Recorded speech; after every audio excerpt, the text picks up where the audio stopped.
De a poquito vamos a ir entrando en lo que serían las desviaciones digamos, a la fisiología, a las diferentes variantes, ¿no? A la diversidad también en la que se puede presentar la salud.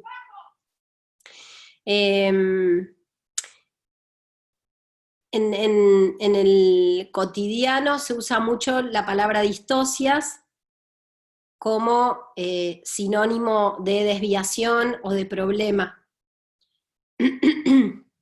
Así que bueno, vamos a ir de a poquito desarrollando algunas de las distocias.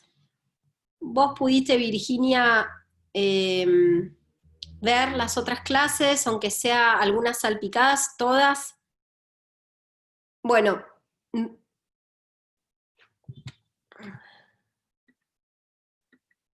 a ver. Acá. No, apagué el audio para que no se escuchara y la del jueves pasado no, pero el resto sí ya las pude ver. Vamos a ir también como repasando y comparando. En relación a siempre, siempre hablamos en general de los mismos parámetros, ¿no?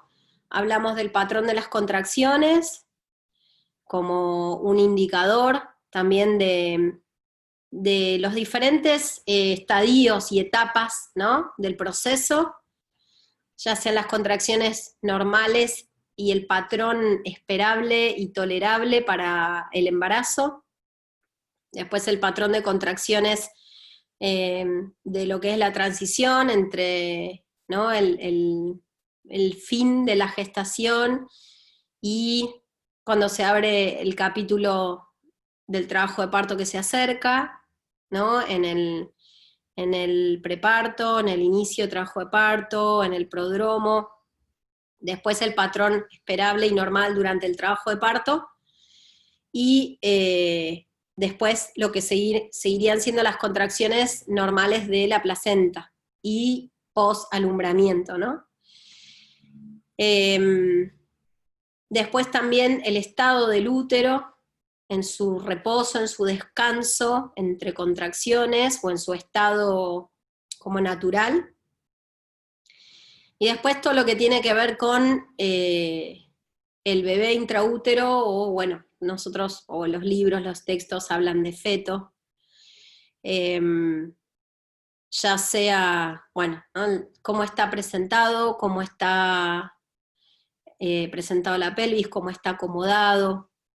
La actitud habla de cuán flexionado sobre sí mismo, ¿no? Y plegadas las partes y los segmentos de la anatomía fetal, ¿no? Entre sí, si hay malformaciones, y también cuestiones como pélvicas de la madre.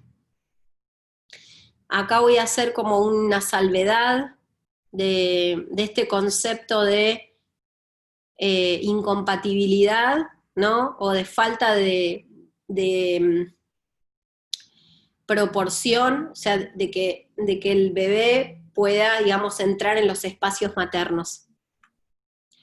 En lo personal, creo y coincido con muchas parteras como de diferentes países, incluso con culturas e idiomas muy diferentes, como que en realidad no existiría la desproporción, ¿no? Entre la madre y el bebé cuando hablamos de salud, ¿no? Cuando dejamos afuera desviaciones en el metabolismo, por ejemplo, diabetes, ¿no? Entonces, se supone que una persona gestante con un metabolismo saludable va a gestar un bebé que va a poder parir. Yo, bueno, con muchos años de experiencia, he visto que cuando el bebé tal vez pueda llegar a crecer más de lo que la capacidad pélvica de la madre puede parir, suelen nacer antes esos bebés. Antes no me refiero a prematurez, antes me refiero como al término joven, al término temprano, ¿no? 36, 37 semanas, quizás 38, ¿no? Eh, y después, cuando están ya fuera del útero, se nota un crecimiento importante, ¿no? Como lo que hubiera seguido creciendo intraútero o mucho más. Hay una partera canadiense que se llama Gloria Lemay, no sé si leíste algo de ella.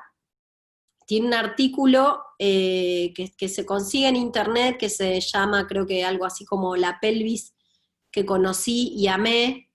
Tal vez no es una traducción muy, eh, eh, muy exacta, ¿no? Porque a veces hay personas que se proponen a traducir con buena voluntad o se usan estos traductores eh, como estas aplicaciones y bueno, traducen medio algunas cosas no tan exactas, pero básicamente el concepto que ella trae es que, y de otra manera, hay una anatomista francesa que se llama Blandine Calais-Germain, que de otra forma dice exactamente lo mismo, que la pelvis viva, ¿no? No de un cadáver, sino que la pelvis de un cuerpo vivo, además de una persona gestante que tiene un montón de hormonas que hacen que los músculos, los ligamentos, los cartílagos de unión entre los huesos sean eh,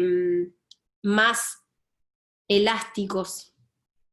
Entonces le dan a la pelvis una capacidad plástica para ampliarse. Y esas ampliaciones resultan, digamos, de diferentes fuerzas, ¿no? O sea, la pelvis se agranda o se achica por la presión misma que ejerce el bebé desde adentro y cómo el bebé por adentro abre, ¿no? Ocupando espacios le separa los huesos a la madre, y también con la libertad de movimiento.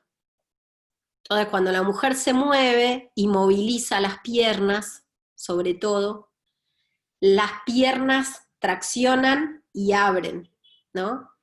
Entonces, digo, es un concepto, entre comillas, como muy relativo, ¿no? Esto del concepto de incompatibilidad o desproporción.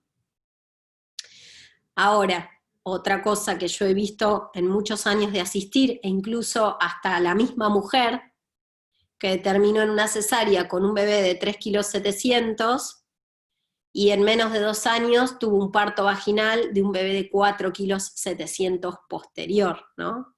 Y uno diría, bueno, pero era la misma pelvis, y con los dos casos tuvo diabetes, además. Entonces uno diría, bueno, con el primer hijo uno pudo haber pensado que era la diabetes gestacional, la que hizo que el bebé pesara 3,7 kilos, que tal vez no era muy grande, pero para esa mujer y esa pelvis sí. Pero en una segunda gestación, volviendo a padecer diabetes, pudo tener un parto vaginal de un bebé de casi de 5 kilos. Entonces uno dice, bueno, ¿y qué cambió? Porque la contextura era la misma, la estatura de la madre era la misma, la pelvis, entre comillas, era la misma, ¿no? Ahora, lo que yo noto es que la rigidez de la pelvis y lo que puede causar una desproporción es una rigidez en la cabeza, ¿no? en el estado mental de la mujer, una rigidez en el estado emocional de la mujer, y también una rigidez en quienes acompañamos el parto.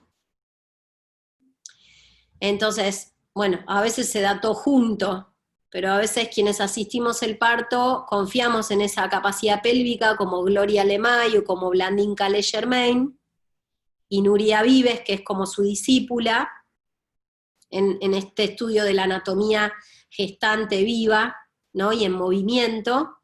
Pero bueno, esa persona tiene determinadas como trabas o dificultades y, y bueno, lo expresa en el cuerpo, ¿no? O sea, esa rigidez, ¿no? La rigidez también puede estar condicionada por el miedo, que paraliza también, ¿no? La naturaleza del parto activo. Un parto activo porque la misma fisiología, el mismo cóctel de hormonas la empuja a la mujer a un movimiento constante, ¿no? Pero la mujer que tiene mucho miedo tiende a estar quieta, tiende a estar pasiva. Y cuando hay pasividad, o de pronto uno ve las caderas y el cuerpo entero como si fuera todo un palo, ¿no? Un bloque, eso después trae de la mano bebés que se acomodan mal. Entonces la rigidez pélvica puede ser una potencial distocia, digamos, ¿no? Puede generar una distocia de por sí en la actitud fetal, o en la posición fetal, o en el descenso fetal en el canal de parto. ¿Se entiende más o menos cómo funciona? De todas maneras, bueno, cuando se detecta o bueno, ya es muy evidente la falta de progreso, ¿no? O sea, el estancamiento, bueno, en un punto uno puede intentar abordar a la mujer, sus creencias, intraparto, digo, ¿no? Cuando durante el embarazo no alcanzó el descondicionar a esa mujer, o bueno, es muy profundo lo que hay que trabajar, que incluso ni la misma mujer puede llegar a eso, o bueno, cuando, no sé, todo ocurre en situación de parto, entonces uno puede tratar de abordar esto, ¿no? Como fomentar el movimiento, explicar un poco, proponer, ¿no? Posiciones, aliviar el dolor y demás, pero bueno, hasta un punto, ¿no? Cuando existe esta desproporción que es más funcional, cuando estamos hablando de un metabolismo saludable y una pelvis que no fue dañada, porque a veces hay mujeres que han tenido, por ejemplo, accidentes de tránsito o enfermedades que han afectado los huesos, ¿no? Como la desnutrición o la polio, o no sé, ser embestidas, ¿no? Y tener digamos, ser atropelladas por un transporte público como, no sé, un bus, ¿no? Entonces sí, eso va a dejar lesiones anatómicas, tal vez, pero bueno, sea por lo que sea, hay instancias donde, bueno, hay que finalizar en una cirugía, ¿no? Por más que nosotras sepamos que está el potencial, ¿no? Impresionante de esta plasticidad, bueno, hasta un punto la otra persona lo puede reflejar en el cuerpo físico, y si no puede, tampoco es saludable, ¿no? Forzar algo que no está ocurriendo también. Bueno, entonces, seguimos. ¿Alguna duda? Muy bien.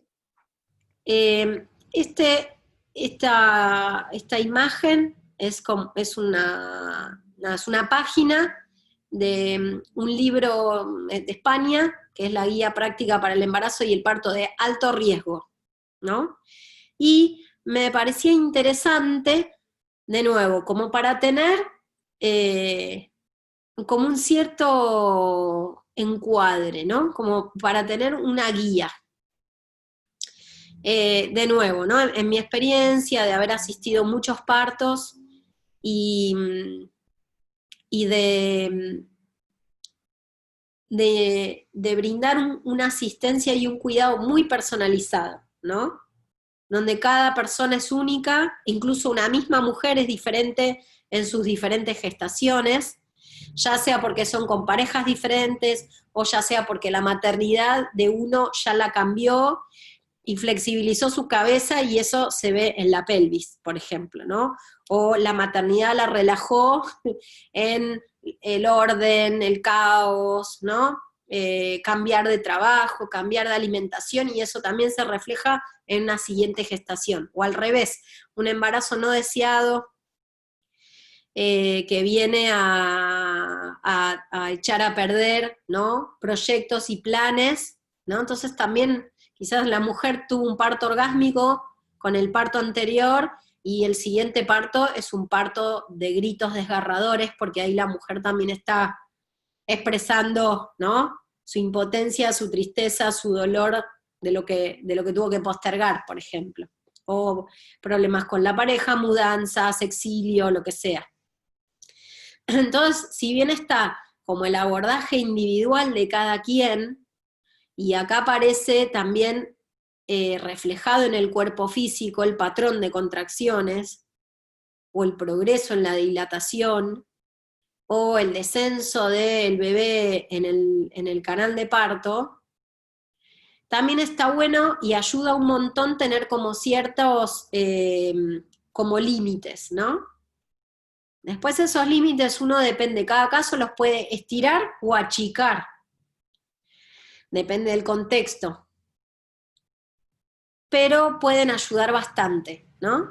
Entonces, bueno, ¿qué se consideraría como una fase latente? La fase latente habla del prodromo, de un inicio de trabajo de parto, de un preparto. A veces son como muy parecidos esos momentos también según qué mujer. Bueno, se puede hablar de más de 20 horas, más de 14 horas. Yo he acompañado mujeres con periodos de latencia de 4 o 5 días, ¿no? Donde también está súper conservada la vitalidad fetal, ¿no? Y en una mujer que está tranquila, en una mujer que tal vez necesita tiempos más largos para transformar su anatomía y su pelvis, ¿no? Pero bueno, cuando empiezan a darse estos tiempos, ¿no?, de mujeres que vienen de varias noches, de varios días, con momentos de contracciones que, que tendrían que transformarse, ¿no?, como a la etapa siguiente, y eso no está ocurriendo, entonces sí implica cotejar más seguido vitalidad, ¿no?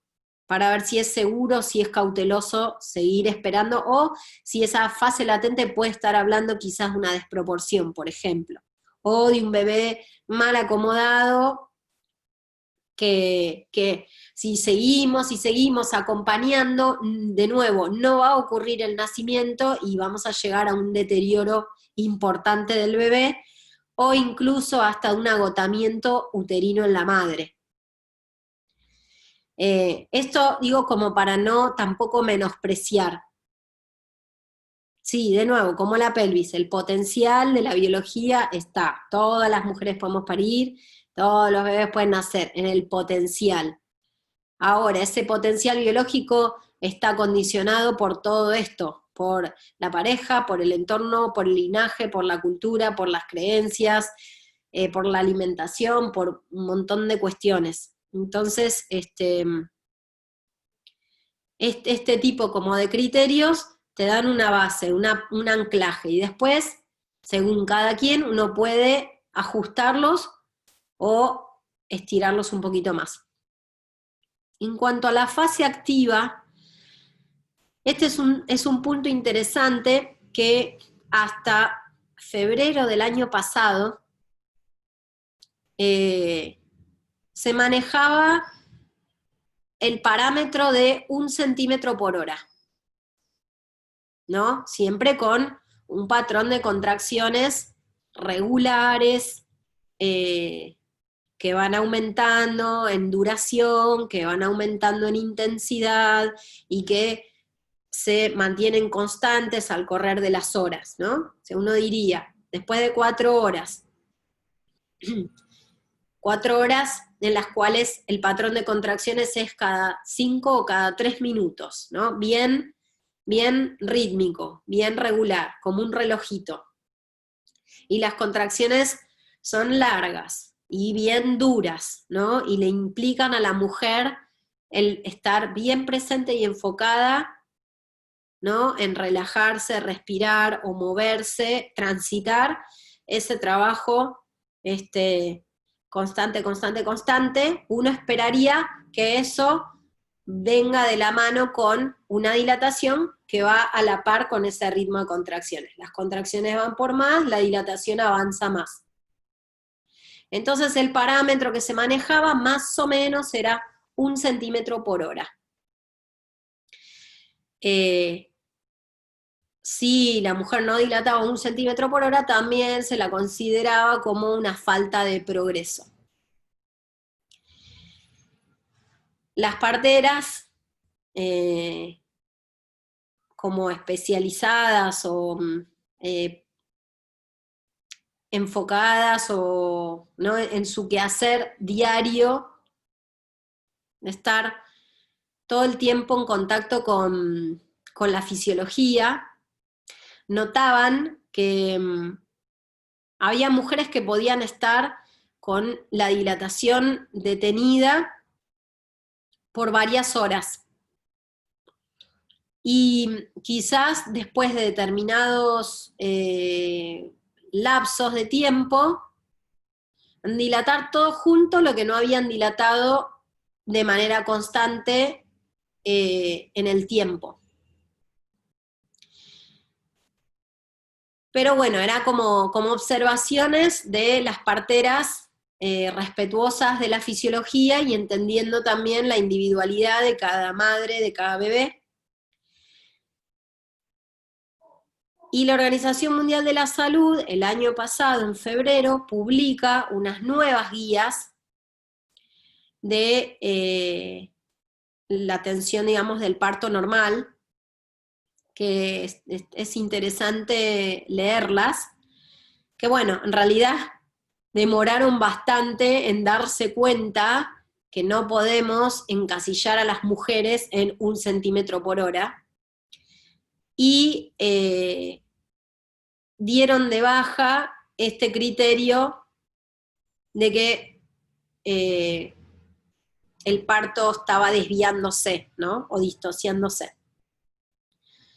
Sin embargo, vuelvo a esto, ¿no? Como de tener ciertos marcos, ¿no? Y entonces, de nuevo, uno lo va analizando y lo va articulando con los otros parámetros, y también pueden ponernos alerta, digamos, ¿no? Después, bueno, esto también de tensión secundaria, dice cese de la dilatación durante 2 horas o más. Bueno, hay casos donde las mujeres pueden estar sin dilatar durante 4 horas. O a veces en otros casos de estar 8 horas con la misma dilatación, ¿no? Pero bueno, no es lo mismo no dilatar con contracciones que después se tornan irregulares, que son menos potentes o que se desaparecen por completo, entonces obvio no va a haber una dilatación que acompaña.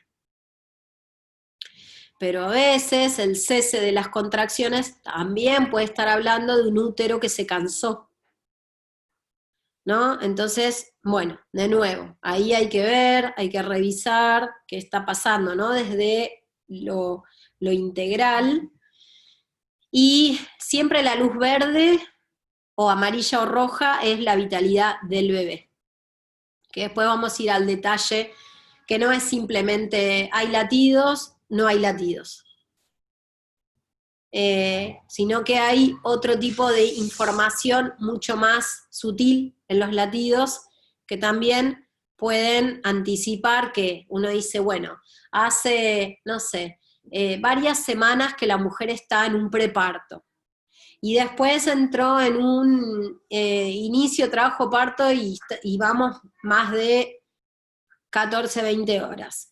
Bueno, y arrancó finalmente, y empezó a dilatar, pero está dilatando menos de X centímetros por hora, y de pronto dejaron de haber contracciones. Entonces uno dice, bueno, y la panza es muy grande, y la estatura de la mujer es pequeña, entonces uno dice, bueno, algo está pasando acá que no, está viendo demasiada información que se refuerza entre sí, y bueno, uno puede hacer pruebas, intentar hasta un punto. Bueno, sigue, ¿no? Como sigue la lista esta, si el trabajo de parto se va enlenteciendo, si el bebé no entra, ¿no? Al anillo de entrada de la pelvis, no desciende, o cuando empieza a descender, pero muy de a poco, de nuevo. La luz verde siempre es todos los parámetros que podemos obtener de bienestar fetal. Cuando están bien, son claros, no hay dudas, y se trata de una mujer que está despejada, ¿no? Yo hace muchísimos años atrás, 12 años atrás, asistí a una mujer con una pelvis muy, muy, muy pequeña, pero era una mujer que quería seguir trabajando, que no quería ir al hospital, que quería parir, que aceptaba todas las sugerencias de tomar líquidos, de comer, de darse duchas, de descansar, de hacer cuclillas, de probar posiciones, y por otro lado, la vitalidad del bebé era impecable, impecable, impecable, líquido claro, buenos latidos, buenos movimientos. Le llevó, le llevó 12 horas desde que llegó a la dilatación completa al nacimiento del bebé. Cuando nace el bebé y mido la cabeza del bebé, la cabeza medía ¿no? Como el perímetro, 38 centímetros, que 38 centímetros es el tamaño de una cabeza de un bebé de 5 kilos o más. Entonces, desde el bebé pesó 3 kilos 400, pero tenía una cabeza normal, pero al límite de lo normal, y para esa pelvis realmente era mucho. Entonces, durante esas 12 horas íbamos viendo cómo las nalgas de la mujer iba el cuerpo de ella tomando otra forma. Y ahí es donde la cabeza del bebé, que iba descendiendo milimétricamente, iba de a poco ampliándola, sumado a las posiciones, los descansos, y mantener a la mujer con energía vital desde los descansos, las posiciones, sobre todo tomar líquidos y comer para que ese útero siguiera teniendo fuerza para trabajar y ese bebé también.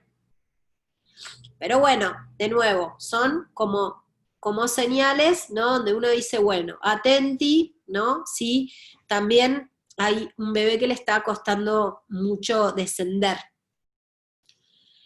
A veces puede pasar que se canse en ese tránsito y que el tramo final sea de demasiada exigencia para ese bebé. Entonces, si se trata de un parto en domicilio, por ejemplo, también hay que considerar eso, que quizás cuando descienda profundamente en la pelvis puede estar por demás exigido, ¿no? Entonces, bueno, de nuevo, como para tener en cuenta y poder analizar el todo. Bueno, esto que hice es cese del descenso durante 1 hora o más. De nuevo, las parteras vemos o hemos visto que hay casos muy específicos que pueden llevar más tiempo, pero también pueden venir de la mano con problemas. Bajadas de latidos repentinas, un bebé que nazca asfixiado, una hemorragia posparto que venga atrás, ¿no? Entonces, como esto, atentas, porque también a veces hay que estar preparados para otro tipo de asistencia. ¿Se entiende? ¿Vamos bien? Bueno, bienvenida Silvia. Y bueno, esto, ¿no? Del parto precipitado. Yo a veces no siempre, pero en las consultas prenatales, a veces aparece como en las charlas, ¿no? O en lo que vamos desarrollando en las consultas prenatales, y cuando hablamos de fisiología del parto, aparece la creencia de que, como de que si se hace largo el parto es porque viene mal. Y si el parto viene súper rápido es lo mejor que te puede pasar. Y en realidad los partos demasiado veloces también pueden traer problemas, también pueden traer bebés que les cueste respirar, pueden traer problemas en la expulsión de la placenta, pueden traer problemas sobre todo de hemorragias o daños en el periné y hematomas, ¿no? O sea, no es tan gratuito tampoco eh, como este vértigo así, y un parto brutal, ¿no? De acelerado.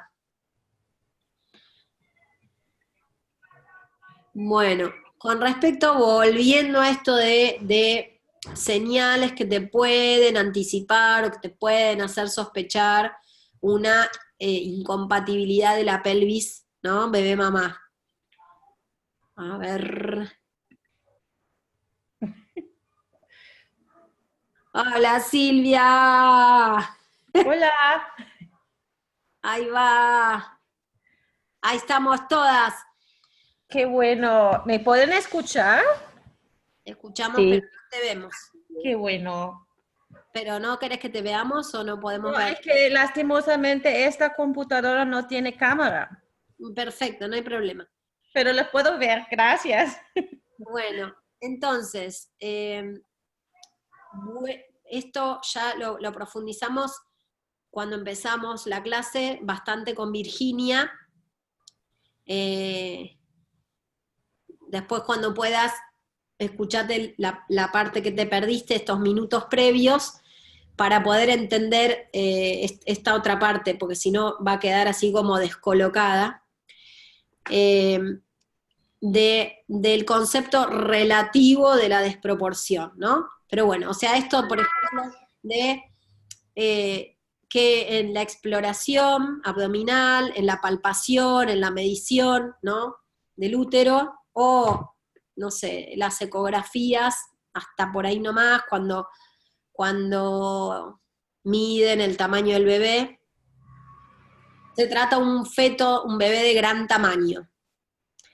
Yo, de nuevo, en la experiencia que he tenido de muchos, miles, cientos de partos, es que los bebés grandes también nacen.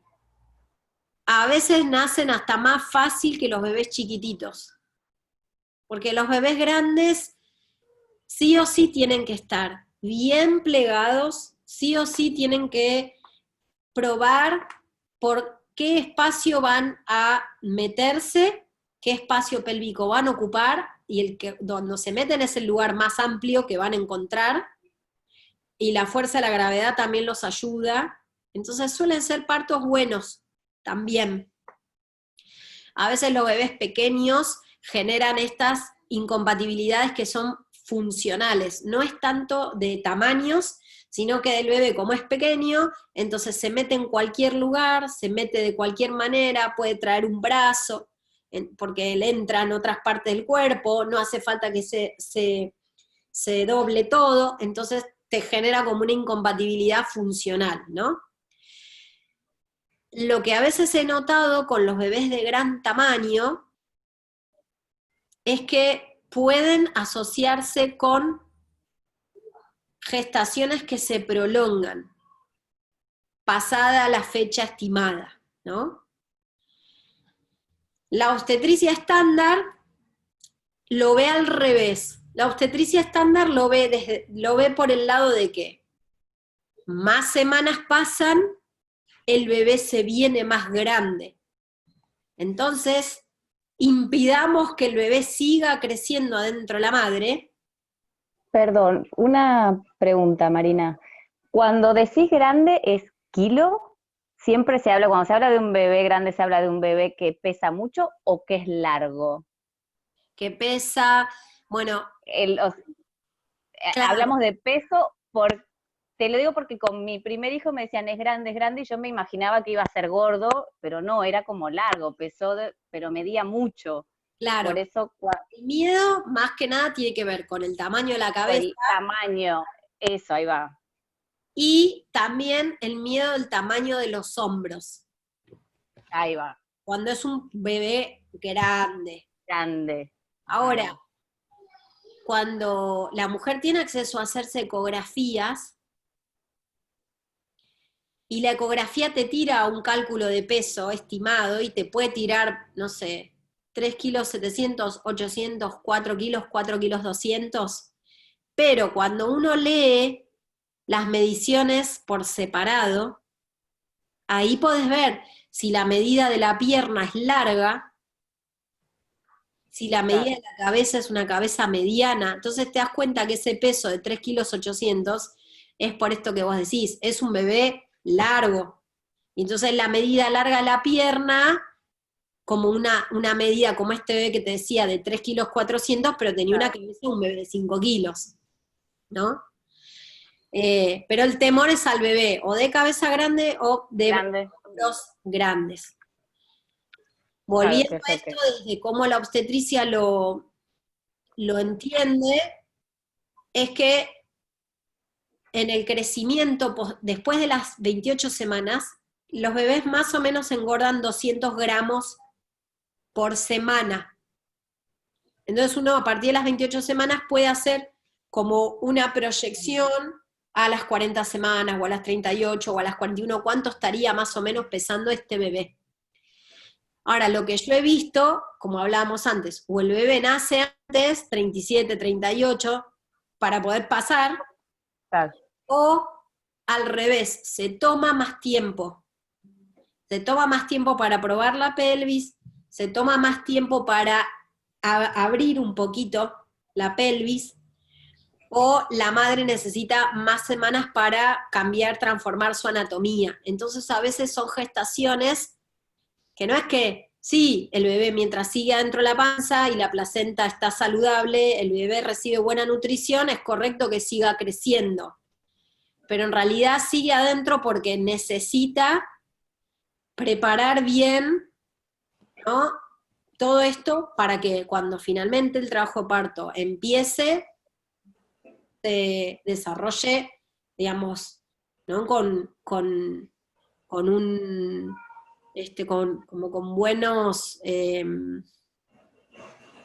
como con todo allanado, ¿no? Otra señal que es también para tener en cuenta es cuando uno a la palpación, en el prenatal, digamos, ¿no?, del término, yo lo que hago es tocar el pubis, ¿no?, distinguir, reconocer dónde está el pubis, y con mi mano, como si fuera, ¿no?, como esta inclinación, me apoyo en el pubis, como si yo prolongara el pubis con mi mano, y siento si la cabeza del bebé, ¿no?, es como si va por debajo de mi mano y entraría por debajo del pubis, o como que se monta arriba del pubis. A veces lo que se puede hacer incluso suave, con delicadeza, es apoyar la mano sobre el fondo del útero, empujarlo al bebé, como obligarlo a acercarse a la entrada de la pelvis, y con la otra mano ver si el bebé se sale para afuera del pubis o si entra por debajo y corre. Eso es como otro dato más. Pero de nuevo, vuelvo a esto como de no ser absolutas y condenar el pronóstico, pero tampoco ser ciegas, porque a veces tenemos como, en el arte de la partera también están estas como habilidades, ¿no?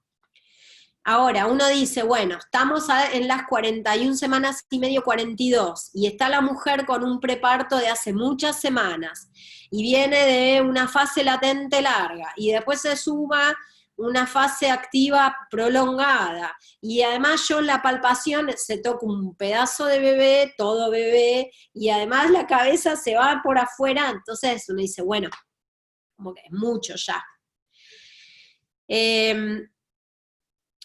Esto también es interesante, y vuelvo a esto de que son indicadores, ¿no?, que están ahí. Hay que saber analizarlos bien y hay que saber unirlos con otra información que vamos recabando durante el trabajo de parto. Una de las cosas que también puede hablar, tal vez, pero no siempre, es que después de que se rompe la bolsa, acá habla de una rotura artificial, ¿no?, la miotomía, pero podría ser una rotura espontánea. Y el cuello del útero, ¡tuc!, se cerró, ¿no? Podría hablar también de una desproporción. O de que el cuello del útero se empieza a tocar, que se inflama y se dematiza y se hace gordo, ¿no?, como un labio así gordo. Bueno, no siempre es una incompatibilidad pélvica, no siempre es un traslado al hospital, no siempre es una cesárea tampoco. A veces la retracción del cérvix tiene que ver con miedos de la mujer se asustó, la mujer se tensó, se cerró, y a veces un baño de inmersión, un buen masaje, algún tipo de homeopatía, pulsatilla, que ablanda el cuello del útero,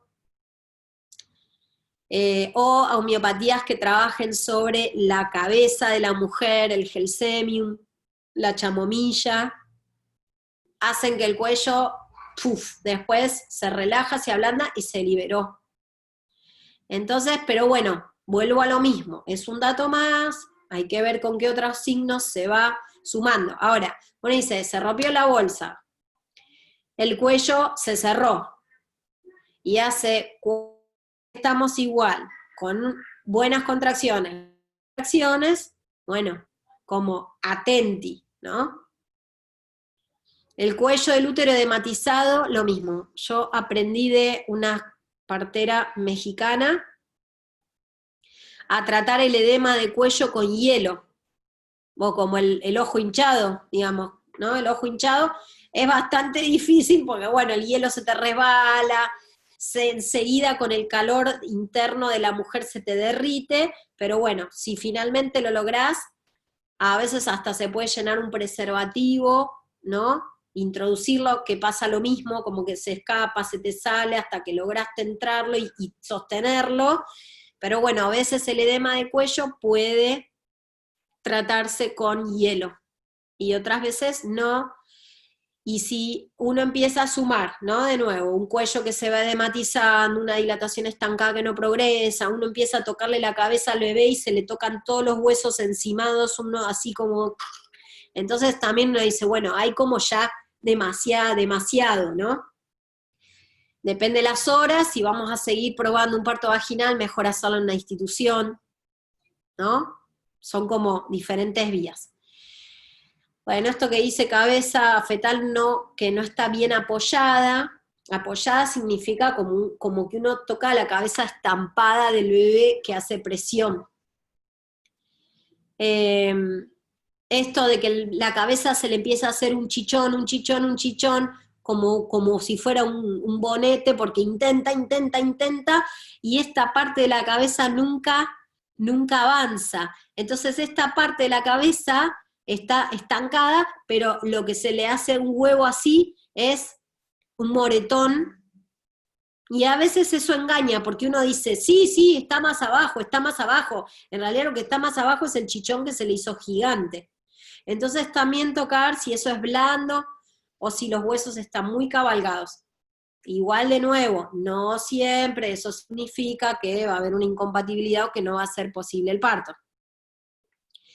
Bueno, esto que hablaba de el modelaje de la cabeza, el cabalgamiento, los bebés que están deflexionados, es muy importante aprender que a veces en un principio los manuales o los libros de obstetricia o de partería son difíciles de poder integrar, ¿no? Y sobre todo integrar cuando uno va a cerrar los ojos y uno toca con los dedos, las molleras, las fontanelas, ¿no? Pero bueno, el conocer y poder distinguir bien los espacios entre huesos, de cartílago entre los huesos, la de atrás que es más chiquitita, la de adelante que tiene 4 puntas. Entonces eso también te orienta de cuán bien flexionado o orientado está el bebé. A veces las deflexiones, el asinclitismo es como si el bebé entrara chueco, ¿no? Como en vez de bajar derechito, como si entrara chuequito. A veces eso se puede resolver con el manteo, con el uso del rebozo, con cambios de posiciones y el rebozo. Entonces la mujer quizás en 4 patas, o incluso en 4 patas con la cabeza y el pecho más inclinado. Entonces uno puede frotarles el trasero con una tela, o la mujer apoyada la espalda en una pared, pero con el pubis y la pelvis como hacia adelante, y uno también de frente a la mujer puede hacerles estas sacudidas. Ayudan a veces a que los bebés se acomoden mejor.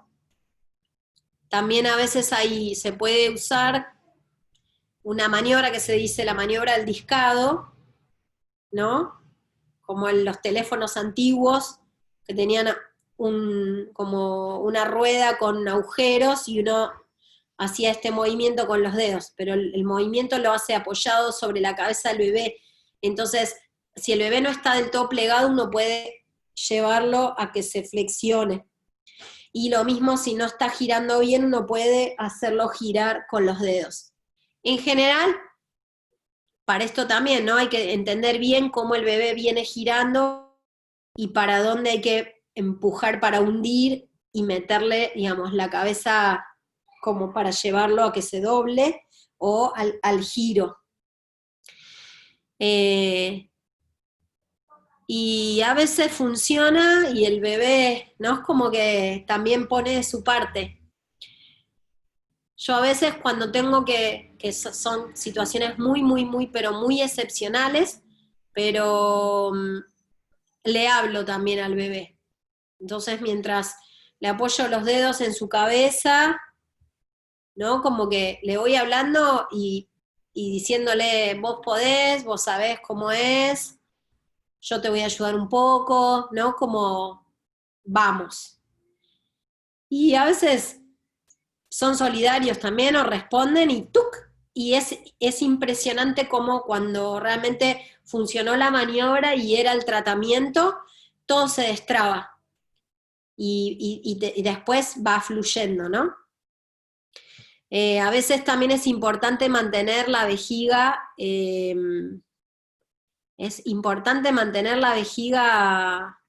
vacía. Es muy, pero muy importante que la vejiga esté vacía. Una mujer que no orina trae problemas al parto, hace que haya contracciones más dolorosas, contracciones flojas, contracciones que no tienen fuerza, contracciones que la cansan a la madre, le generan más dolor. Puede hacer que el bebé no esté cómodo para entrar a la pelvis porque la vejiga le está ocupando espacio. Si así todo el bebé pudo atravesar el canal de parto, puede atrapar a la placenta. Si así todo la mujer pudo parir la placenta, puede traer hemorragias posparto. Entonces es muy importante porque la vejiga llena puede traer todo esto, un bebé desflexionado, un asinclitismo, un bebé que está forzándose porque no tiene lugar. Bueno, y esto, ¿no? Que la mujer puje antes de tiempo, sobre todo cuando los bebés vienen en posterior, cuando su acomodación está más sobre la parte de atrás de la pelvis. O bueno, ¿no? Cuando empieza a haber bajadas de latidos, cuando el bebé está intentando entrar al canal de parto, ¿no? Cuando su cabeza intenta franquear la entrada de la pelvis, hay caída de latidos. Pasa la contracción, el bebé se va para atrás, los latidos mejoran, ¿no? Entonces también puede estar hablando un bebé que cuando entra está demasiado ajustado y apretado, y cuando se zafa de ahí, mejora porque vuelve a estar cómodo. Entonces también participar de una incompatibilidad, o bueno, algo que necesite asistencia como más compleja para el parto. Bueno, hasta ahí, bien. ¿Dudas, preguntas? Bueno, signos de alerta siempre como hablábamos, o sea, cuando uno tiene bien claro cuáles son los parámetros francos de salud, lo que se salga de ahí te está alertando o que ya hay diagnóstico de complicación o que te estás inclinando a que vaya a haber una complicación. Con respecto a los signos vitales de la madre, obvio si hay fiebre, si hay temperatura, si la frecuencia respiratoria, la mujer está como muy agitada, siente que le falta el aire. Ojo, a veces hay mujeres que las contracciones son tan gigantescas que sienten esa contracción que como que las recorre por todo el cuerpo, y algunas sienten que le falta el aire. Por eso a veces no es tan fácil distinguir la salud de la desviación, ¿no? Sirve mucho articularlo con otras señales. El pulso acelerado también se asocia generalmente a la fiebre, obvio, una infección, pero si la mujer se dio una ducha muy caliente o se metió en una pileta, en una tina, en una pileta de partos con agua muy caliente, y la temperatura de ella va a estar alta, su pulso va a estar acelerado, y también va a estar acelerada la frecuencia cardíaca fetal. O sea, va a estar acelerada la función, la frecuencia cardíaca de la madre y la frecuencia cardíaca fetal también, ¿no? Si la mujer ingiere, por ejemplo, una sopa, un guiso, ¿no? Comida, y comida muy caliente, eso también puede elevarle la temperatura corporal. Por eso estamos hablando de fiebre. Pero a veces no es tan fácil como distinguirlo. Lo que ayuda bastante es la presencia de escalofríos. En general los escalofríos también te anticipan que después va a subir la temperatura, ¿no? Como una infección que está empezando a desarrollarse. De nuevo, uno puede unirlo a una existencia, una bolsa rota, de muchas horas o de muchos días, pero también puede haber infecciones con bolsa intacta. Y a veces puede haber fiebre por otras cosas, por problemas respiratorios, por una gripe, por una infección urinaria, por una infección en la boca, ¿no? O sea, también hay que ver otros focos. Pero bueno, en general intraparto uno lo primero que piensa es una infección, con bolsa intacta o con bolsa rota. Bueno, en el caso del bebé, después vamos a ver un poco más adelante en detalle el tema de los latidos fetales. Acá como que les dejo esto, ¿no? Latidos fetales alterados, presencia de líquido meconial. El meconio es como otro gran capítulo, porque el meconio puede también reflejar que se trata de un bebé muy maduro, especialmente a partir de las 41 semanas, y es un signo de madurez, de salud, ¿no?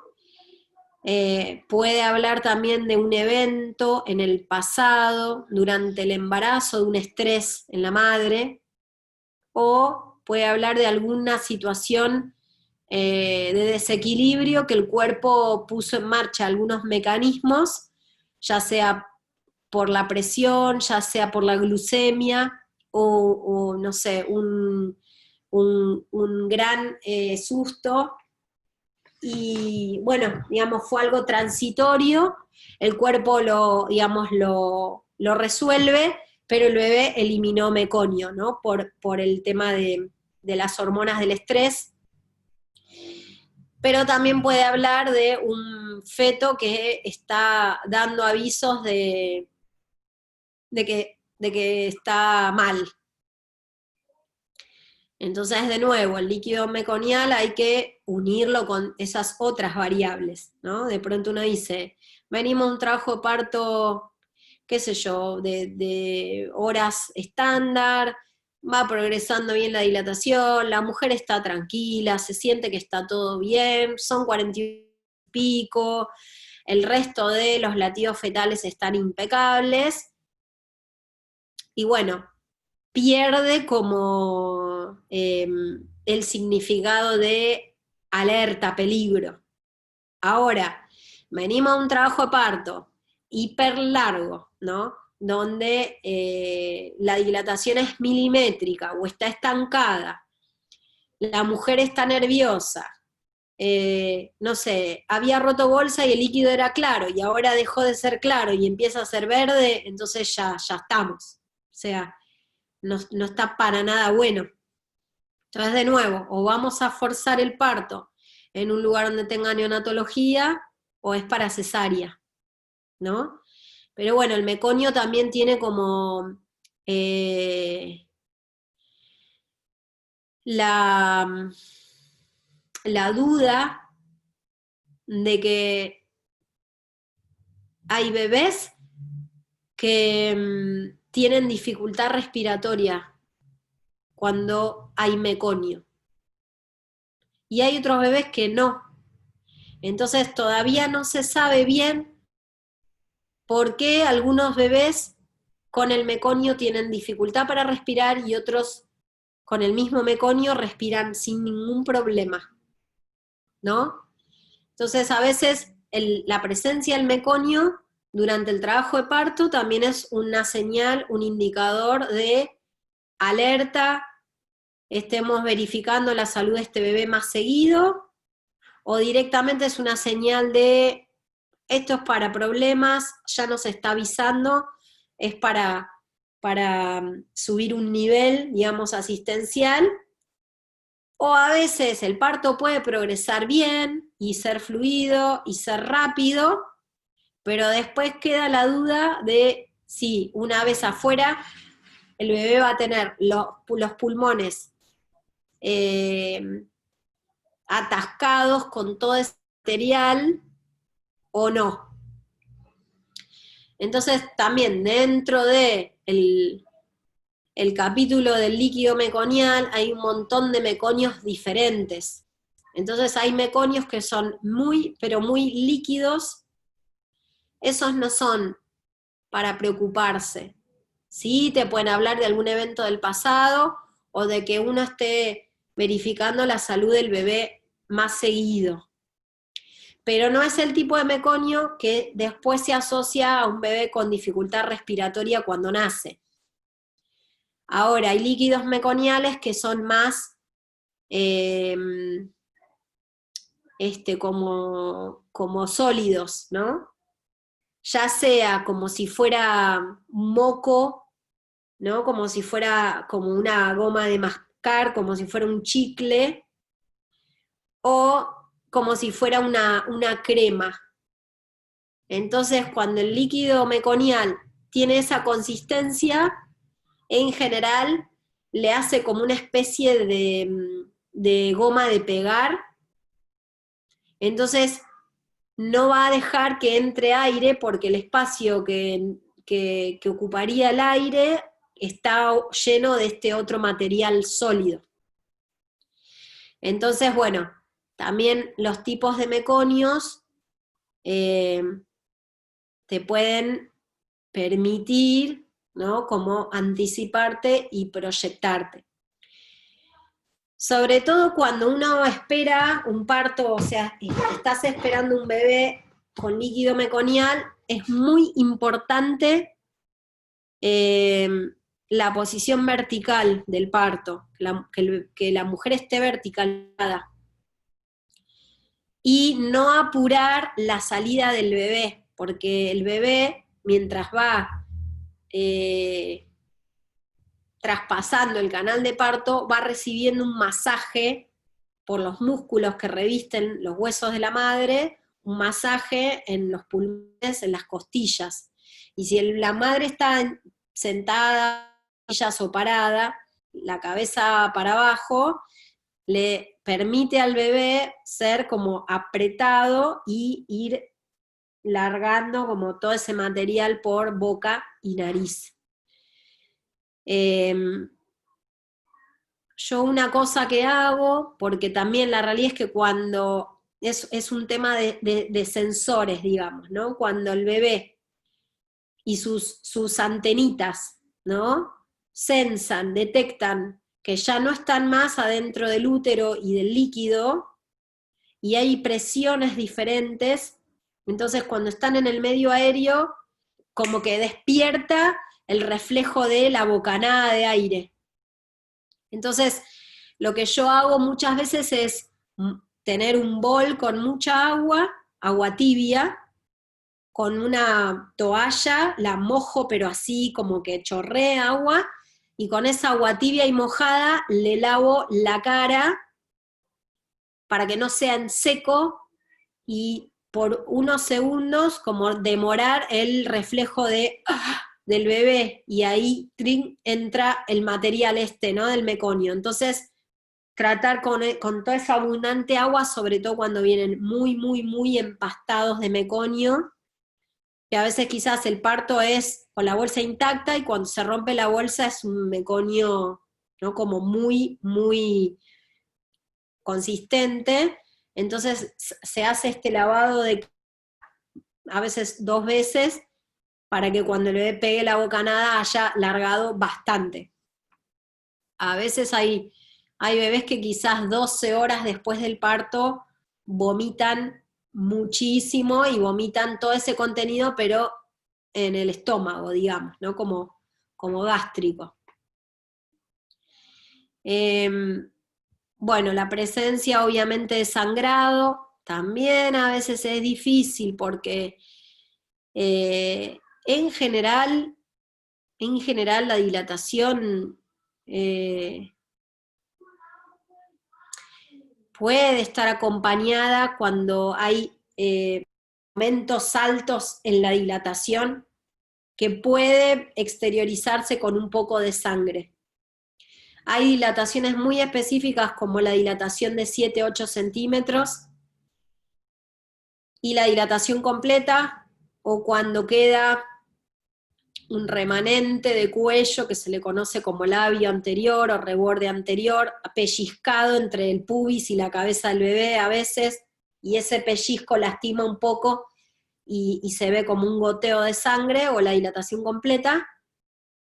Pero en general la dilatación como tapón mucoso a veces puede ser hasta totalmente transparente el tapón mucoso, y hay gente que le resta importancia cuando viene así totalmente transparente, como si no fuera tapón mucoso porque no viene con hilos de sangre, ¿no?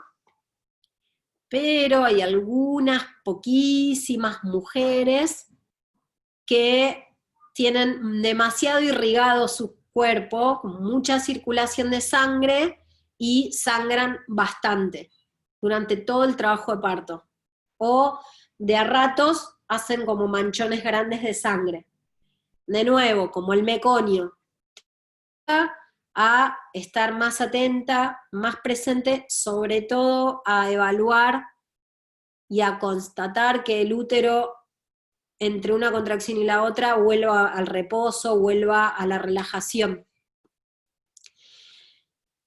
El tono alto se dice cuando después de una contracción el útero no termina como de volver a estar bien blando y relajado. A veces esto puede pasar sin que haya sangre, sin que haya meconio y sin que haya ninguna alteración de latidos. Pero puede estar hablando de que la placenta se empezó a despegar adentro, antes del nacimiento del bebé, digamos, ¿no? Por eso se le dice desprendimiento prematuro, porque es cuando la placenta se despega antes de tiempo. También a veces el desprendimiento se acompaña o se manifiesta con demasiadas contracciones, un exceso de contracciones, como si el útero estuviera como irritado, entonces viene una contracción, otra contracción, otra contracción, otra contracción, otra contracción, a veces viene con mucho dolor. Entonces, de nuevo, ¿no? Puede, el sangrado o los coágulos pueden ser ya el último signo. Entonces, a veces se puede anticipar un desprendimiento cuando recién empezó a ocurrir y todavía el bebé no se deterioró. ¿Se entiende? Pero bueno, puede aparecer o hacerse sospechar con una hiperdinamia, con un exceso de dinámica, con un exceso de contracciones, o cuando el útero queda un poquito duro y no termina de aflojarse, o la mujer te dice, siento que no se termina de aflojar. De nuevo, a veces puede haber un tono aumentado por estrés, por miedo, porque a la mujer le está costando integrar la intensidad de las contracciones, ¿no? Y empieza a trabajar la cabeza. No voy a poder, esto recién empieza, va a tardar 1000 años, es muy doloroso, o el entorno de la mujer tiene mucha, mucha cultura de que el parto es peligroso, de la cesárea, y esa adrenalina y ese miedo también se contagia. Entonces, de nuevo, a veces el aumento de tono puede no tener que ver con un problema de la placenta, o a veces el tono aumentado o la hiperdinamia pueden estar hablando de una incompatibilidad pélvica, no de un desprendimiento placentario prematuro, pero a veces uno puede abordar un tono aumentado sugiriéndole a la mujer que cambie de posición, un manteo, un baño, un buen masaje, homeopatía, y a veces uno hace como un reseteo y vuelve, ¿no? Como a alinear la salud uterina, siempre también con, como con el, el signo más importante, que es el bienestar fetal. Bueno, esto que hablábamos del patrón de contracciones, demasiadas contracciones pueden estar hablando de infección, de problemas con la placenta o de una incompatibilidad, y pocas contracciones podrían hablar a veces hasta de una rotura uterina, sobre todo la desaparición total, o pueden estar hablando de un útero que se agotó también por una incompatibilidad, o por miedo, porque también cuando está alterado el sistema de la oxitocina, ¿no? De las hormonas, del cóctel de hormonas del parto y de la fisiología, la adrenalina también hace que haya contracciones así como inefectivas, incordiosas. También las pocas contracciones pueden estar hablando de una mujer que hace mucho que no orina. Por eso es re importante llevar un registro de cuándo fue la última vez que hizo pis. Hay mujeres que te dicen, vos, no sé, quiero ir al baño, va al baño. ¿Hiciste pis? Sí, sí, hice pis. Bueno, siguen pasando las horas, va otra vez al baño. ¿Hiciste pis? Sí, sí, hice pis. Pero cuando uno pregunta, ¿cuánto pis hiciste? No, hice un par de gotas. Entonces eso como que no está bueno. Tiene que orinar. Las mujeres en general orinan bastante, además vienen tomando buena cantidad de líquidos, entonces eso es muy importante, que la vejiga, ¿no? sea eh, vacía. Bueno, esto que hablábamos del cuello, si se tensa, si se achica, si se inflama, ¿no? Bueno, y esto de la dificultad de la falta de descenso, que también ya algo abordamos. El tema de la frecuencia cardíaca fetal. A ver, por un lado está el está o no está, ¿no? ¿Hay latidos o no hay latidos? es importante, mientras uno está escuchando los latidos fetales, tomarle la frecuencia cardíaca, tomarle el pulso a la mujer. Porque a veces puede pasar que una mujer tenga una frecuencia cardíaca de 120, o de 110, o de 115, o de 112. Y hay bebés que laten así de bajo. La mayoría de los bebés laten arriba de 120, entre 120 y 160, pero hay bebés que laten en 110, 113, 115, 118. Entonces está bueno en paralelo, cuando uno escucha la frecuencia cardíaca fetal, chequear en el mismo tiempo que la madre late más lento, que late diferente. Pero más allá de si late, no late, y cuál es como el rango de las oscilaciones, más o menos, que en general los aparatitos portátiles tienen como un visor, una pantallita que te va calculando solo. Ahora, si no tuviéramos el visor, bueno, hay que con el sonido ir calculando. Entonces uno puede calcular en 10 segundos, multiplicarlo por 6, ¿no? Lo que serían latidos por minuto, o en 15 segundos multiplicarlo por 4. O lo mismo la oreja apoyada en la panza, o distintos tipos de estetoscopios. Hay un montón de modelos, ¿no? Eso sería para calcular la línea de base, para calcular la frecuencia cardíaca fetal en reposo, digamos, ¿no? Ahora, hay un dato que es importantísimo, que es la variabilidad, que es lo que habla de la oxigenación y las reservas del bebé.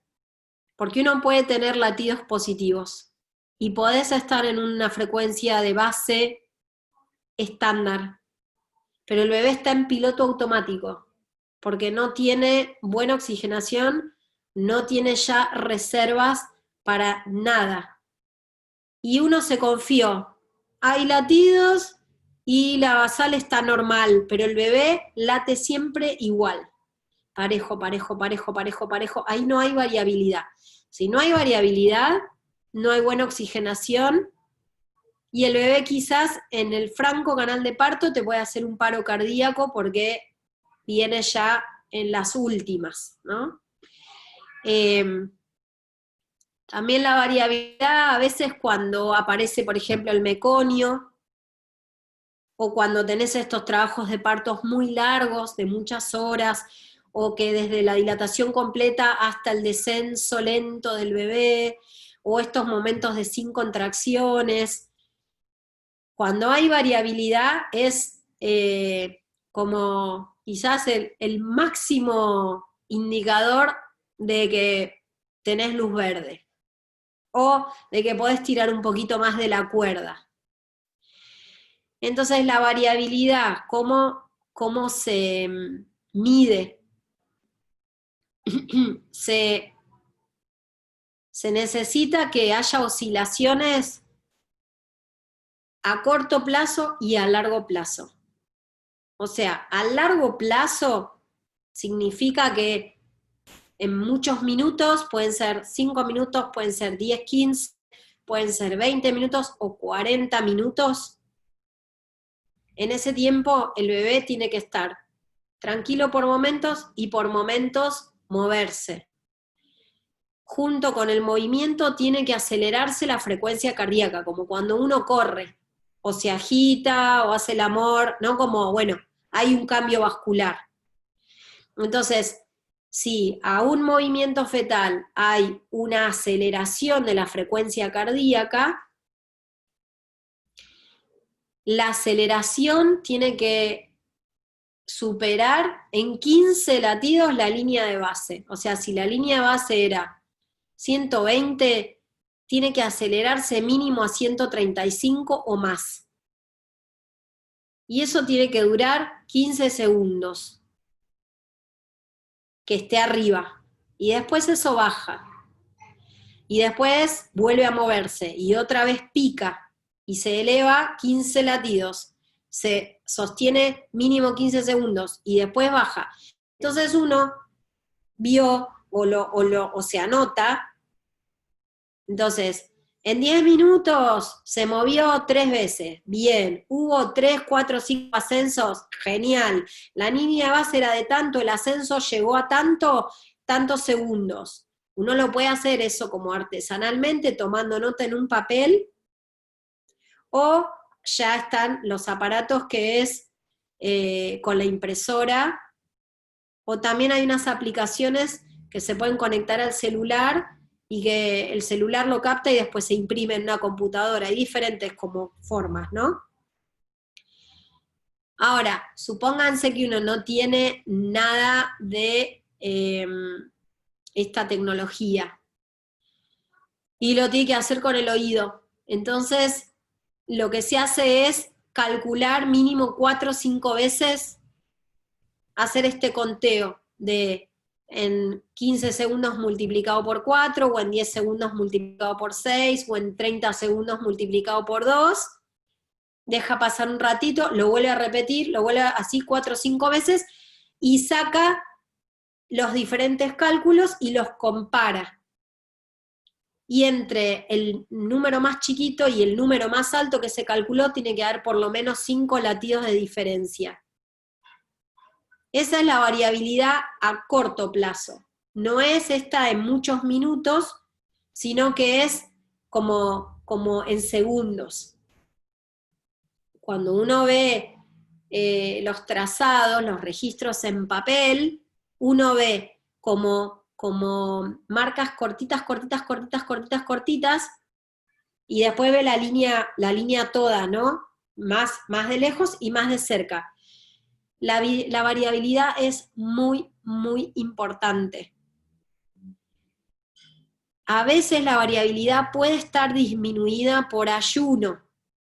Entonces uno tiene que hacer la prueba de esto, ¿hace cuánto que no come? Tenés que comer algo, porque a veces la variabilidad no llega a ser de 5 latidos, sino que es de 3. Entonces uno dice, bueno, come helado, te hacemos un jugo de fruta con miel, ¿no? Como un buen plato de comida, tenés que comer porque el útero se cansa, el bebé también, y después eso quizás se acomoda y vuelve a una buena variabilidad. A veces puede haber poca variabilidad cuando el bebé está en periodos de sueño profundo, o cuando la mujer está tomando alguna medicación sedante. A veces también con algunas hierbas, como la valeriana, por ejemplo. Entonces eso también puede, o sea, afecta al sistema nervioso de la mujer y también el sistema nervioso del bebé. Entonces vuelvo a esto como de conocer bien la fisiología para poder después hacer estas pruebas, decir, ¿es que el bebé nos está anunciando que está mal o es que la madre hace el montón que no come? Y ahí reforzamos y evitamos problemas, que no progresa el parto porque hay contracciones flojas, porque el útero no tiene combustible, que después puede haber caída de latidos porque el bebé está en ayunas, porque la madre está en ayunas. Sobre todo cuando la mujer vomita mucho en el trabajo de parto, es muy importante cuidar la nutrición. Con helado, con cosas frescas, con frutas frescas, y explicarle que si vomita no importa, si es asqueroso, desagradable para ella, pero es necesario que coma. A veces chupar hielo, ya sea jugo de frutas, tés endulzados, licuados, shakes, no sé, lo que sea, o a veces hielo picado, pero eso ayuda bastante también a meter algo de energía, ¿no? Entonces la variabilidad es muy, muy importante, muy importante. Incluso cuando uno habla como de los latidos, un patrón tranquilizador es esto, ¿no? Que haya una buena línea de base, que el bebé se mueva de tanto en tanto, que con estos movimientos se acompaña de unos lindos ascensos, ¿no? De que está variabilidad a largo plazo y a corto plazo, y que no se ven caídas, ¿no? Que los latidos se hagan lentos, se hagan como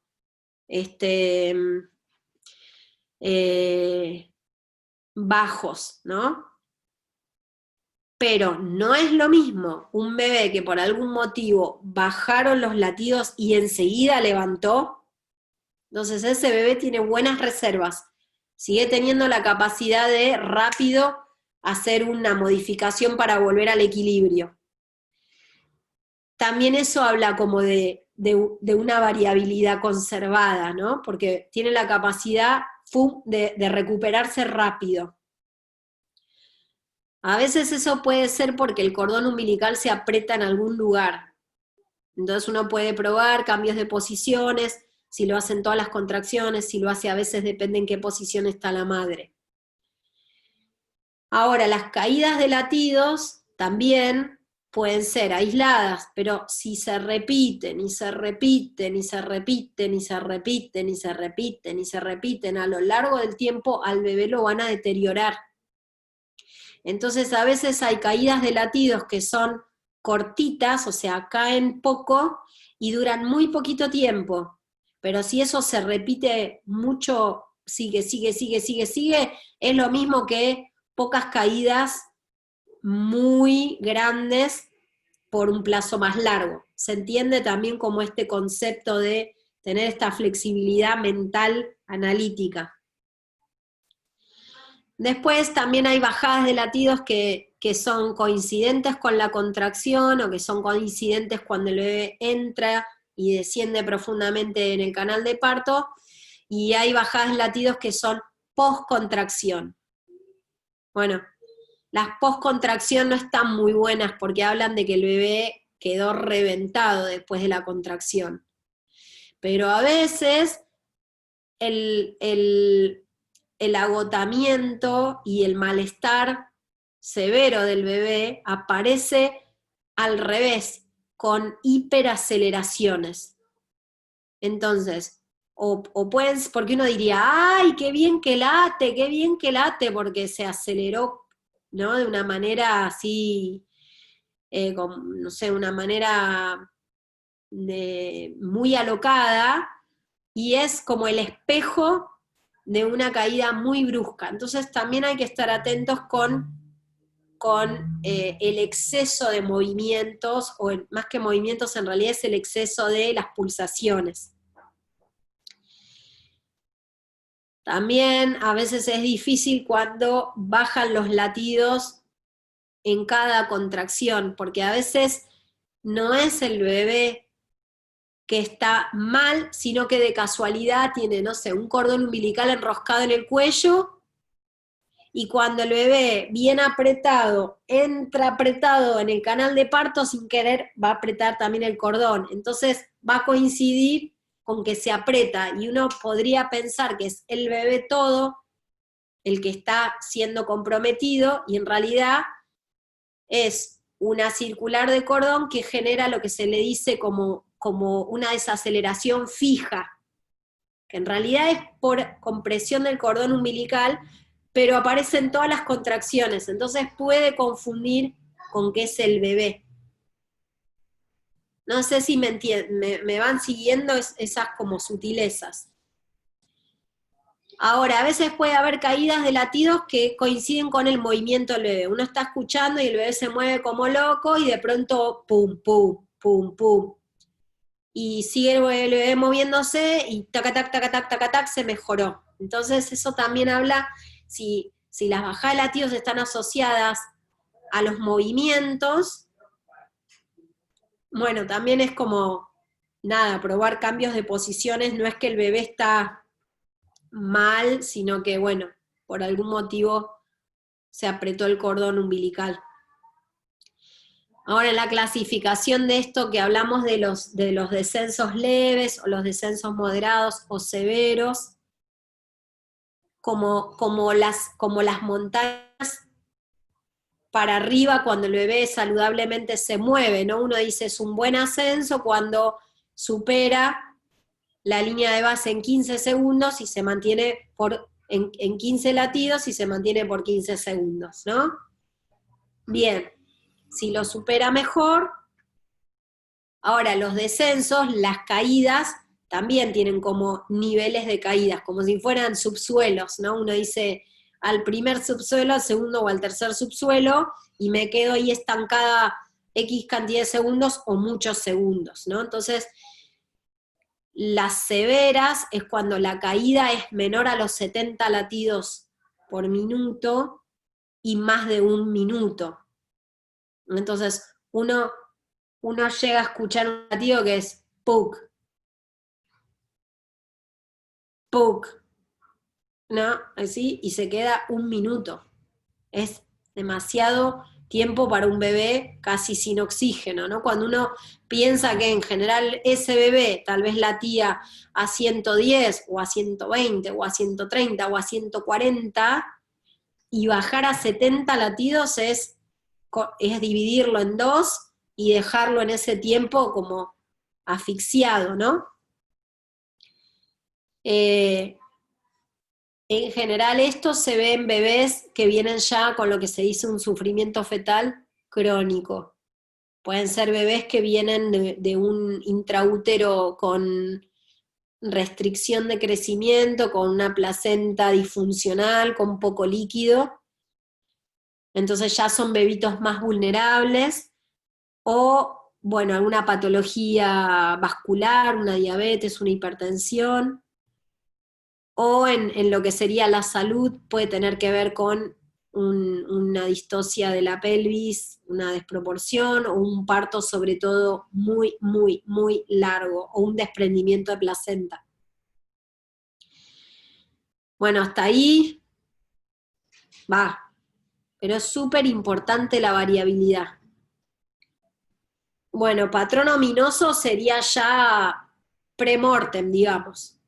Anuncia que próximamente, si no se resuelve, se va a morir, y tal vez, aunque sea inmediato el nacimiento, o necesite una terapia neonatal con respirador, intubación, o viva un par de horas y muera también, ¿no? Falta de variabilidad, directamente, es una línea.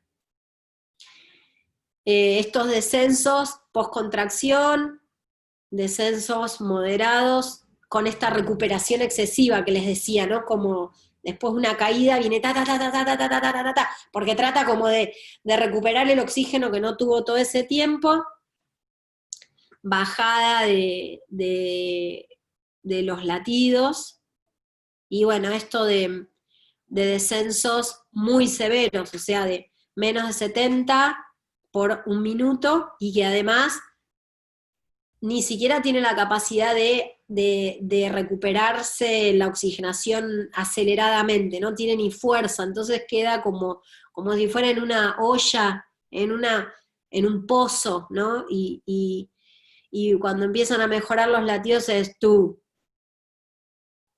tuk, tuk, tuk, tuk, tuk, tuk, tuk, tuk, tuk, tuk, tuk, tuk. Entonces no termina nunca de volver.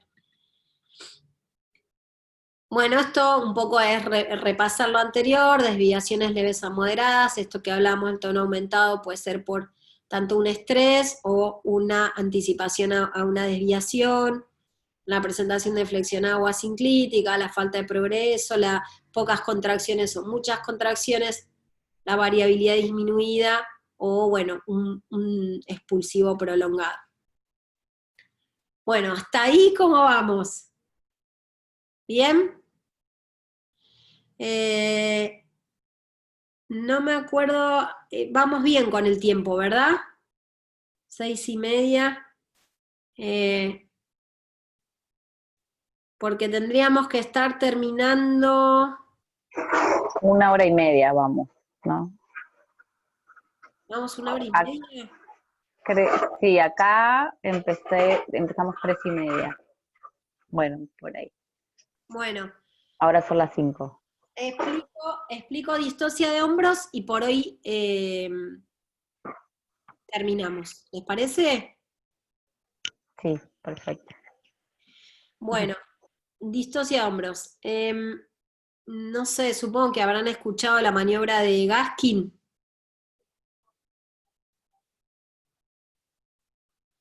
Silvia, estás ahí en la oscuridad. ¿Me están escuchando? Sí. Bueno, la, Sí, sí. la maniobra de Gaskin se usa ya sea para prevenir una distosia de hombros o para resolver una distosia de hombros.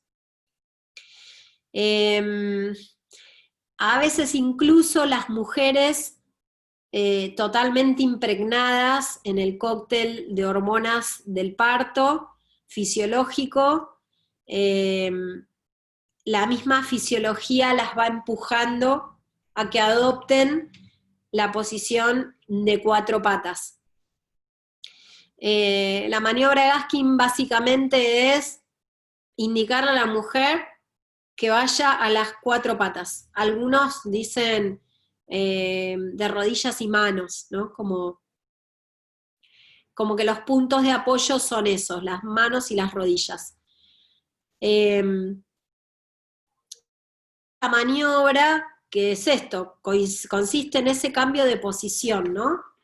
Lo que permite es por un lado, que la pelvis esté libre y digamos, se agrande, los tejidos, los músculos, sobre todo el periné, que esté bien relajado, y en caso de que hubiera necesidad de destrabar, sobre todo el hombro anterior,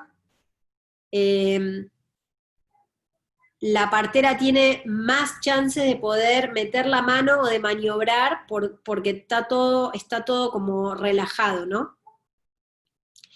Lo que sí, para quienes nunca asistieron a un parto en 4 patas o en 4 puntos de apoyo, en manos y rodillas, ya sea por la maniobra en sí o porque la mujer espontáneamente y sin pensarlo, el cuerpo la lleva a ponerse en 4 patas, que es algo que se suele ver con bebés grandes. Los bebés grandes suelen, como una marioneta, las suelen llevar a las madres a que vayan a las 4 patas. Entonces uno también puede presuponer y anticiparse a un bebé grande porque la observa mucho la mujer y ve que se inclina siempre a las 4 patas. También las variedades posteriores, los bebés que se acomodan con la espalda para atrás, también suelen buscar esta posición, ¿no? La de 4 patas en la madre. Entonces es medio como raro para quienes están acostumbrados a ver el parto de frente, digamos, ¿no? Porque lo que se ve arriba en realidad es lo de atrás, y lo que se va abajo es lo de adelante, ¿no? Lo anterior. Teniendo presente que en general el problema de el atascamiento, de esta complicación que hay con los hombros del bebé, tiene que ver con que el hombro de adelante del bebé queda chocando y queda trabado contra el pubis de la madre. Hay manuales de partería británicos, por ejemplo, que en realidad, tal vez porque no había sido difundida la maniobra de Gaskin, que ahora es parte de los protocolos incluso hospitalarios que difunde el Ministerio de Salud de Gran Bretaña, pero bueno, antes de ser esta maniobra más difundida y conocida, el tratamiento que le daban las parteras a la distosia de hombros era un cambio de posición. Entonces, si la mujer estaba agachada en cuclillas, le decían que se pare. Si estaba parada, a veces le indicaban que levantar una pierna, ¿no? y doblar una rodilla, o que se fuera levemente hacia adelante. Entonces, en realidad el concepto es más que nada movilizar a la mujer, y la mujer moviéndose termina como de destrabar y de desbloquear el hombro del bebé. A ver, en Honduras todavía no. Buenísimo. Acá en Argentina es algo que en algunos como simposios médicos de ginecólogos o congresos médicos y desarrollan justo el tema de distosia de hombros, te lo cuentan como, no sé, como que en Rusia existe el Kremlin, ¿no? Como decir, eh, no sé, como algo, te cuento de algo lejano, ¿no? Y las parteras en los hospitales tampoco lo aplican, y en los partos en domicilio solamente quienes, digamos, fueron capacitadas, o médicos, generalistas, parteras, digamos, y tuvieron acceso a estos conocimientos traídos de afuera. Y hay equipos de parto en casa que tampoco, o sea que las distocias de hombros las siguen asistiendo de maneras, con maniobras que son al revés, muy peligrosas, que lo atoran, lo atascan al bebé peor, les tiran el cuello, le lastiman el brazo, hasta les cortan la médula espinal de tener a la mujer acostada boca arriba con las piernas atadas. Se hace todo mucho más peligroso. Sí, en otros países es como la simpleza y la facilidad, porque lo que tiene la maniobra de Gaskin es que resuelve muy rápido un problema que puede ser mortal, que es lo que acá en Argentina se ve bastante: la mujer en la camilla de partos, las piernas para arriba, todos haciendo una fila para ver quién tira más fuerte del cuello, el bebé se termina muriendo, peor, porque cuando el bebé pierde el tono y se hace todo blando y flácido, se estira mucho más, y es más difícil sacarlo, y bueno, y uno ve cosas monstruosas, ¿no? La maniobra de Gaskin, la verdad que resuelve el problema alrededor de en 2 minutos, y casi sin dañar al bebé o sin casi dañar a la madre, ¿no? Que son como estas cifras acá. Yo, en lo personal, general, la uso al principio, ¿no? Como vamos a las 4 patas. A veces le aviso a mis compañeras cuando yo veo esto, ¿no? Un bebé muy grande o una mujer con antecedentes de parir bebés muy grandes, o un trabajo de parto lento, sobre todo si son mujeres con muchos hijos y está muy lento el parto. Entonces le aviso a mi compañera, le digo, estate lista a las 4 patas, viste, como te digo ahora y ya. Pero a veces también le digo, no sé, cuando no parece un bebé tan grande o no tiene mal color la cabeza todavía, entonces puedo probar un cambio de posición sin ir de entrada a las 4 patas, pero en general voy a las 4 patas porque resuelve muy rápido el problema.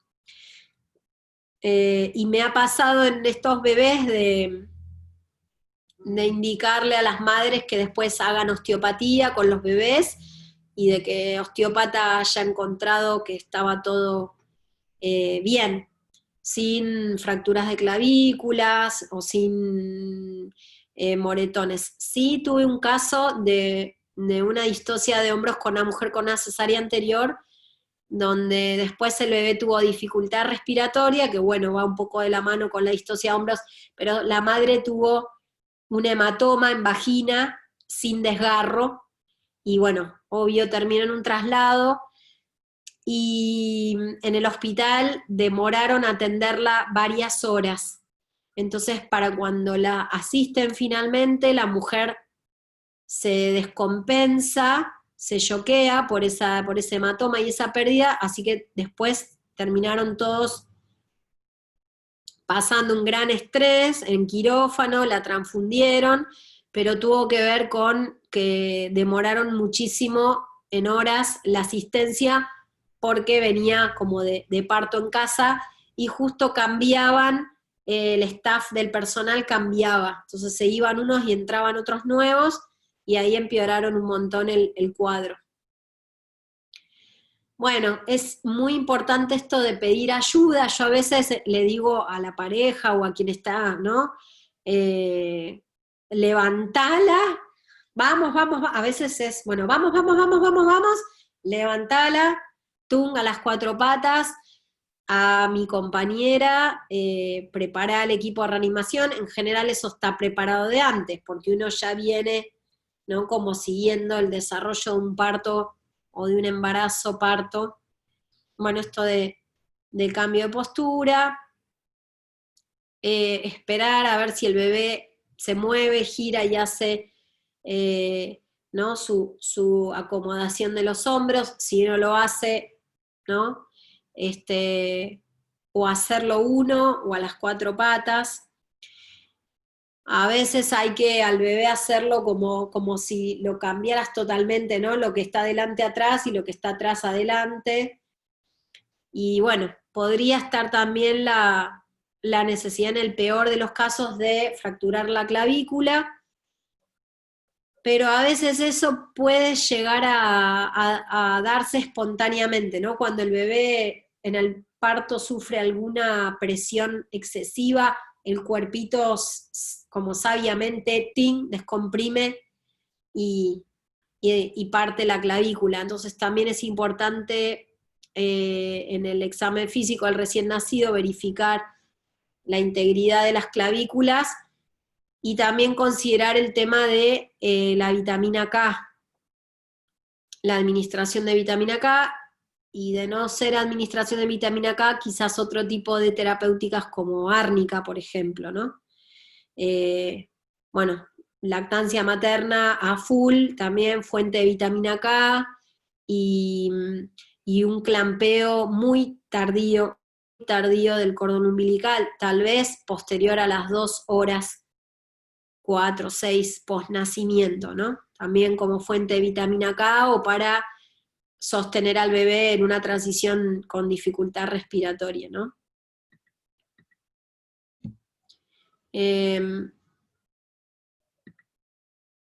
Bueno, estas son algunas fotos muy viejas cuando yo era joven. No fue distocia de hombros, como les decía, la mujer simplemente fue ella a las 4 patas, era un segundo bebé, y en el embarazo apareció polidramnios, exceso de líquido, y era un bebé de más de 4 kilos, así que también interesante, ¿no? La posibilidad de una prosidencia de cordón, o todo fue así como muy amable, la mujer espontáneamente fue hacia esa posición. Ay, sí, no, una familia, ese fue un parto hermoso. Ahí también se ve como el buen color, ¿no? Porque como el criterio de cuándo es oportuno, en qué momento, ¿no? En qué momento el cambio de posición, o en qué momento decirle a esta mujer hubiera sido ponerte de pie, ¿no? O levanta una pierna. En general lo que yo les digo es que levanten una pierna. Y digo, ¿qué pierna le digo que levante, ¿no? Si la derecha o la izquierda, y en general las miro mucho durante todo el trabajo de parto, y en el trabajo de parto suele haber una pierna que hacen como un movimiento a repetición. Entonces, si en el expulsivo hay algún problema, les digo que muevan la pierna que yo observé que era la que más estiraban o doblaban. Entonces, cuando el bebé tiene buen color, también te da la pauta de que todavía está recibiendo buena circulación y oxigenación, ¿no? de sangre y de nutrición al cerebro. Bueno, ahí se ve líquido amniótico, ¿no? Como ese baño escurriendo transparente. tranquilizador, reafirma. Ahí se ve el bebé que todavía no sacó el mentón, ¿no? Me ha pasado en una distocia de hombros importante de una mujer que paría su tercer bebé, y ella ya había parido 2 hijas de 4 kilos, y el tercero pesó casi 5 kilos. Una mujer muy pequeña, delgada, pequeña de estatura, y hizo un trabajo de parto que yo la había asistido antes, entonces la había visto parir antes, y este parto era más largo. Y se notaba, no esta de la foto, otra que les estoy contando, se notaba que le estaba costando parir. Le avisé a mi, le dije, si para tal hora no parió, estemos pensando en un traslado tal vez, estate atenta para maniobra de Gaskin 4 patas, papá, el equipo de reanimación, medicación para hemorragia también, y el bebé se notaba que era gigante y que iba como avanzando milimétricamente, así, y la médica me acompañaba, una aprendiz, una médica de familia, una médica generalista, y se la notaba estresada, pero manejando como bien su nivel de estrés, confiando en lo que yo estaba haciendo, en la situación, etcétera. Y, y más sobre todo, ¿no? El cuidado de no interferir con la fisiología, que yo hago mucho énfasis en que incluso hay problemas, incluso cuando hay desviaciones, todavía hay una fisiología y una salud que nos puede ayudar a resolver mejor el problema si nos apoyamos en la fisiología. Entonces, sobre todo cuando hay una distocia de hombros, de no desesperarse, eh, y apresurarse incluso en el accionar, digamos, ¿no? Pero bueno, mucho también lo marca el aspecto del bebé, el color del bebé. Este rosado es, qué sé yo, tranquilizador, el violeta un poco menos, pero bueno, todavía sigue teniendo nutrición. El problema ya negro y blanco, sobre todo la palidez, es como malo, ¿no? Pero sobre todo cuando hay que intervenir, darle tiempo también, porque cualquier tironeo de afuera va a atrapar peor el hombro. Y he tenido en una distosia de hombros que directamente meter la mano y traerme un brazo del bebé, que me costó bastante porque el bebé estaba mojado y, ¿no?, como patinoso, y el bebé, como estaba obvio vivo, entonces se movía de adentro de la vagina de la madre, pero bueno, también evitamos episiotomía, desgarro y tener que reanimar, y ninguna fractura tampoco de nada.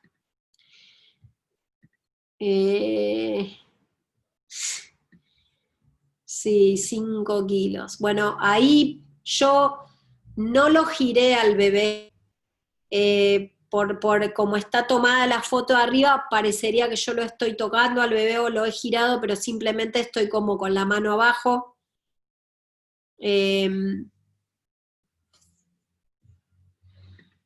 Y ahí también parece que lo estoy tironeando, pero solo estoy mirando si tenía alguna circular al cuello. La cabeza sigue teniendo un color hermoso, el líquido sigue siendo claro. Bueno, eso es todo por hoy. ¿Dudas, preguntas? Una pregunta, como los tiempos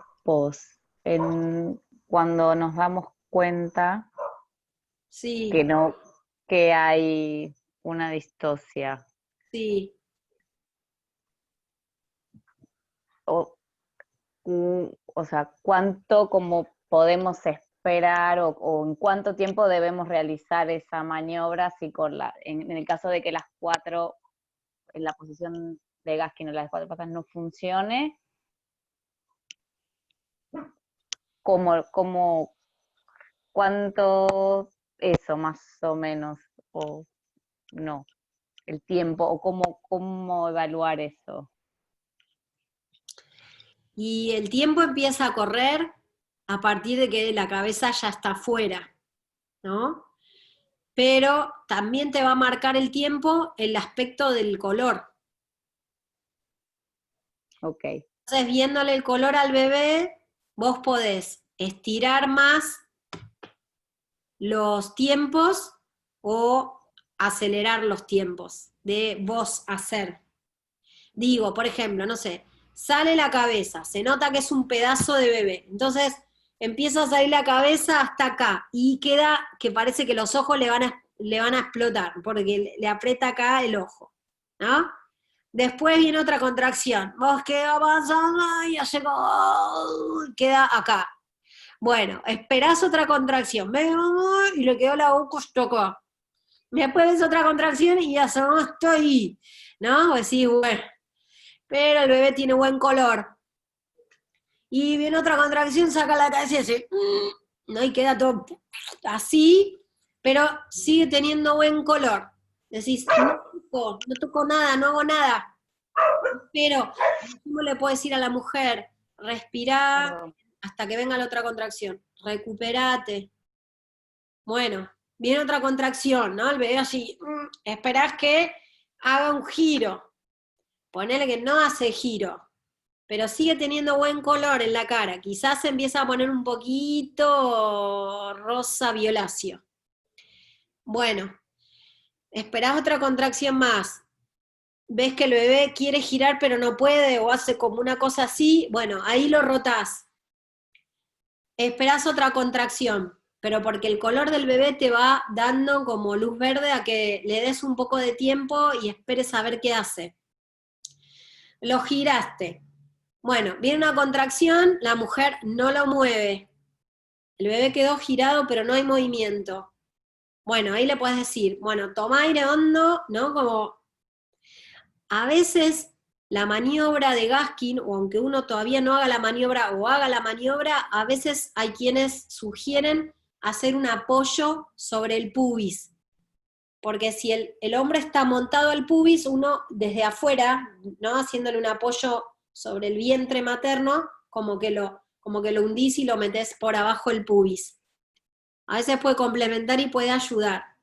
Y ahí quizás uno dice, bueno, vamos a las cuatro patas, ¿entendés? O parate, o levanta una pierna, o si está en cuatro patas, abrí una pierna. Y quizás, bueno, abre, el bebé quiere pero no puede, entonces ahí quizás hay que, ¿no? Como tomar al bebé del cuello y traccionarlo para que este hombro trick, ¿no? Como moviendo al bebé, y después ya uno puede empezar con estas maniobras de girarlo todo por completo, o volver a probar posiciones, ¿no? Parate, o vamos hacia adelante, eh, o directamente hay que meter la mano, ¿no? Como meter la mano, traerse un brazo, pero también los tiempos te lo va a marcar el aspecto del bebé, el color, el tono.